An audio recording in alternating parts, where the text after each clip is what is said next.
Herkese selam. Bugün tavuk wrap yapıyoruz. Yapımı çok kolay ama çok da lezzetli. Kesinlikle de denemenizi tavsiye ederim. O lokantalarda, kafelerde yemiş olduğunuz tavuk wrap'ten çok daha lezzetlisini yiyeceğinize emin olun. Hazırsanız başlayalım. Yarım kilo tavuk göğsümüzü jülyen olarak doğradık. Kızgın yağın içerisine koyuyoruz. Güzelce soteliyoruz.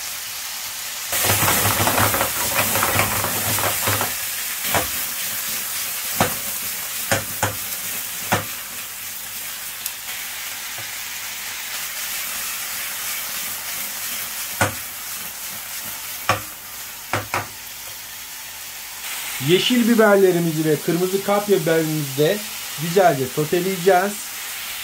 5 adet yeşil biber, 2 adet de kapya biber kullanıyoruz. Bu 5-6 kişilik bir tarif. Eğer 2-3 kişiyseniz bu malzemelerin yarısını da kullanabilirsiniz.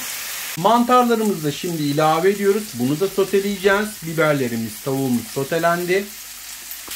150-200 gram mantar işinizi görecek zaten burada. İsteğe bağlı, biz burada soya sosu ilave ediyoruz. Soya sosu isteğe bağlı dediğimiz gibi ama güzel bir lezzet veriyor. Soya sosu koyduğunuz zaman da tuz koymayın. Soya sosunda biliyorsunuz zaten tuz biraz olduğu için. Şimdi güzelce soteliyoruz. Soya sosu çok yakışıyor. Hem lezzet veriyor hem kıvam veriyor. Kesinlikle tavsiye ediyorum bunu. Soteleme işlemimiz tamam. Şimdi kenara alacağız bunu. Ocaktan alacağız. İster tost makinesi kullanın bu aşamadan sonra, isterseniz böyle bir döküm tava. Şimdi lavaş ekmeğimizin üzerine biz cheddar peynirlerimizi şöyle koyuyoruz. İsteğe bağlı taze kaşar da koyuyoruz. Tavuklarımızı da sosuyla beraber üzerine koyuyoruz. Gördüğünüz gibi aslında yapımı çok kolay. İşte bunu sarıyoruz şimdi. Yırtılırsa çift lavaş yaparsınız.